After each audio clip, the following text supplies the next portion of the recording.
comme on l'a dit depuis le début, l'échec, ça va faire partie du processus nécessairement si on a des objectifs qui sont ambitieux. Puis l'important là-dedans, c'est de rester constant.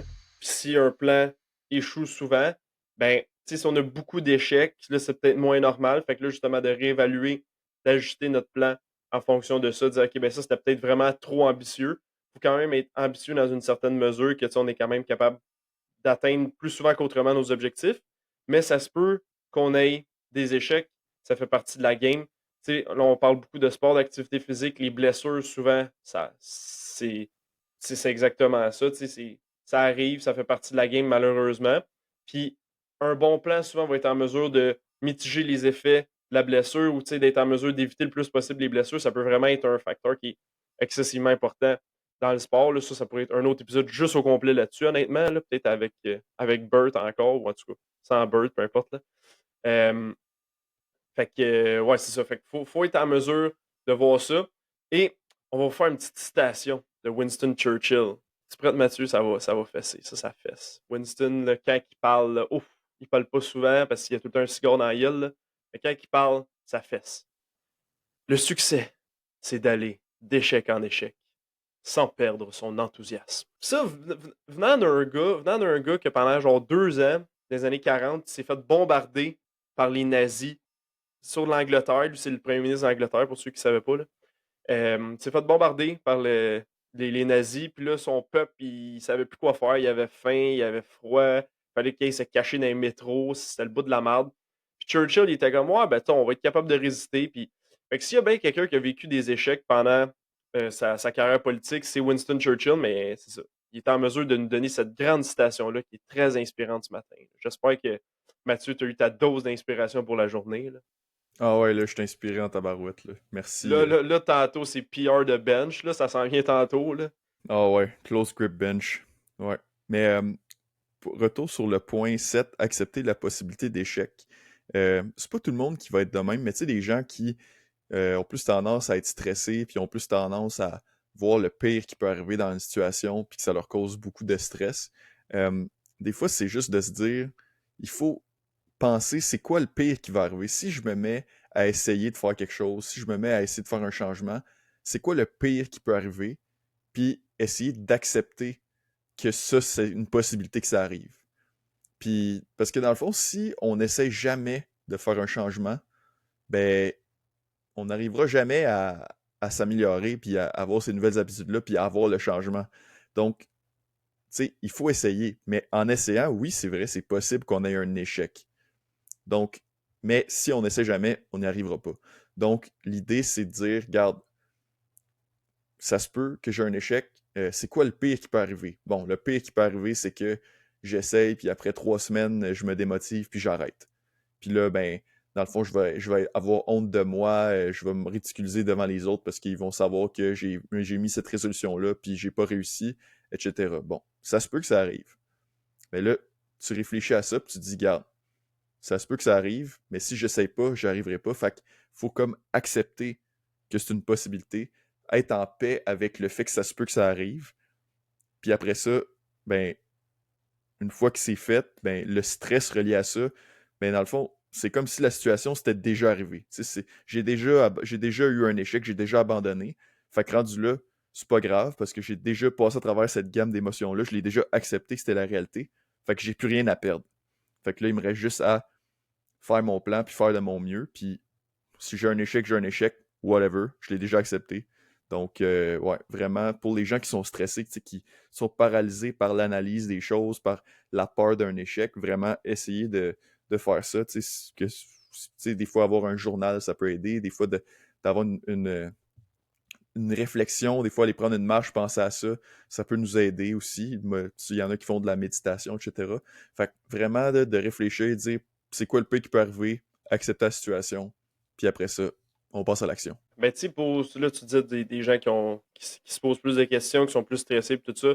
C'est là que d'avoir une équipe, du soutien, là, une équipe de, peu importe, là, professionnels de la santé, de famille, d'entourage, d'amis, là, c'est excessivement important parce que tu as beaucoup de personnes qui réalisent des grandes choses, puis là, tu te rends compte, à la fin, tu es, hey, cette personne-là, là, elle devait vraiment avoir de la confiance en elle, puis tout ça, tu sais, mettons, Là, c'est pas un artiste que je respecte beaucoup, mettons, Dédé Fortin des Colocs, le chanteur, tu sais. C'est quelqu'un d'excessivement stressé, qui se posait beaucoup de questions, qui était jamais sûr de lui-même, qui aimait pas nécessairement le végétariat, qui voulait pas se mettre en avant-plan, que si ça avait été juste de lui, il aurait sûrement jamais eu les colocs. Tu sais, il aurait juste eu un band qui jouait dans les bars juste pour le fun puis tout.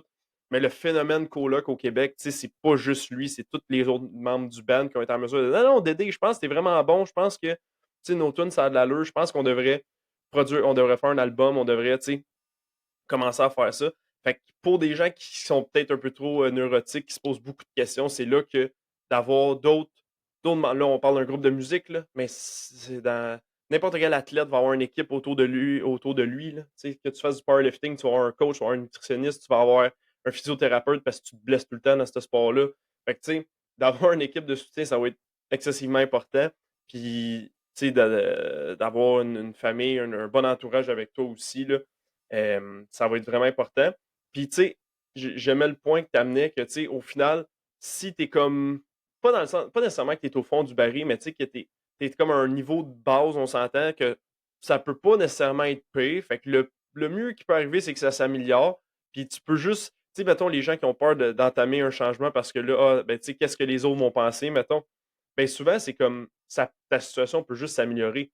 Parce que les gens, ils te connaissent pour être telle personne qui fume, qui a des mauvaises habitudes, whatever. Puis là, t'es comme, ah, mais là, qu'est-ce que mes amis qui fument aussi puis qui boivent, ils vont dire? Ben, ils vont dire, t'as changé. Puis ça se peut que tu te fasses des nouveaux amis. Ça se peut que ces amis-là, ils ne fitent plus avec tes valeurs. Puis ça peut juste être positif pour toi au final, là, tu sais. Je pense qu'il y a pas mal plus de positifs, puis pas mal moins d'aspects négatifs que les gens peuvent entrevoir dans leur pensée, là, tu sais, avant d'entamer le changement. Non, c'est ça. Puis tu sais, ça c'est bon pour n'importe quel projet, n'importe quelle affaire dans lequel tu veux t'engager. Tu sais, nous, là, on fait un podcast, on est rendu au, je sais plus, 33e épisode, le 32e épisode, quelque chose de Dans même. ce coin-là, là. Puis tu sais, ça faisait un bout là, qu'on se parlait, puis qu'on se disait, ah, ça serait hot, esti, on fait un podcast, puis on en parle, etc. Mais moi, j'ai tout le temps été plus la personne qui est genre un peu stressée, puis qui a peur de quelque chose, qui a peur que ça tourne mal, ou tu sais, qui a peur d'être embarrassé, qui a peur de... Peu importe c'est quoi, tu sais. Mais la réalité, c'est que, tu sais, si tu fais jamais rien, tu vas jamais réussir rien dans la vie, tu sais. Si tu prends pas de risques dans la vie, tu vas jamais...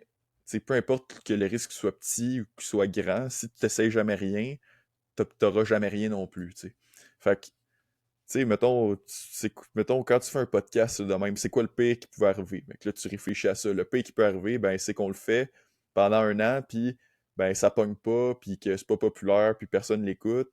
Ou encore pire, que ça devient populaire, puis le monde n'aime pas ça, puis que tout le monde nous haïsse, etc. Genre, tu sais, c'est des affaires que tu pourrais réfléchir, puis te dire, wow, ok, ça pourrait arriver, puis tout. Mais si tu dis, ouais, ben, ça se peut que ça arrive, puis tu l'acceptes, puis là, tu te dis, ben, gars, c'est correct. Yeah, là, on est rendu à je sais pas combien, 30 quelques épisodes. Tu sais, on n'est pas rendu famous avec des milliers d'abonnés, puis des commanditaires, puis tout le monde nous suit, tout le monde nous trouve incroyable. On n'est pas rendu là encore. Mais on l'a déjà accepté que c'est un fait. Tu sais, on l'a déjà accepté que si on faisait ça, ça allait sûrement prendre du temps. Tu sais, on n'allait pas être bon dès le début. Falloir en faire, falloir se pratiquer, prendre l'expérience. Tu sais, on avait déjà en tête qu'il fallait devoir faire ça pendant 5 ans, pendant 10 ans pour finalement un jour avoir du succès dans quelque chose. Mais si on commence jamais, ben on prend jamais l'expérience, on s'améliore jamais. Fait que c'est là aussi que le mindset de croissance Ouais. arrive dans l'équation, tu sais. Fait Ouais. que c'est ça, tu sais, faut se dire, tu sais, peut-être que je vais le faire, peut-être que ça va échouer, peut-être que ça va me prendre 2, 3, 4, 5, 6 fois que j'essaye, puis que j'échoue avant de réussir. Mais c'est jamais perdu dans un sens parce que tu as essayé quelque chose, puis là, ça n'a pas marché, mais là, tu le sais que ça n'a pas marché, puis là, tu as cette expérience-là dans la tête, puis tu peux te dire, garde, l'autre fois, j'ai fait ça n'a pas marché, fait que là, je vais faire quelque chose de différent, je vais mieux m'organiser, je vais faire un meilleur plan. Euh, Puis tu peux juste t'améliorer à partir de là, mais si tu n'essaies jamais puis tu n'as jamais d'échec, ben tu restes toujours au même point, c'est le statu quo. Donc, moi, je vous encourage, tu sais, faites de votre mieux, essayez de vous trouver un pourquoi, faites-vous un plan, tu sais, allez à l'essentiel. Puis si ça marche, tant mieux. Après ça, on essaie de s'améliorer tranquillement. Si ça marche pas, ben c'est correct aussi. Puis, tu sais, on prend un break, on retourne à notre journal, on réfléchit à qu'est-ce qui n'a pas marché, on se fait un nouveau plan, puis on réessaye, on se relève debout.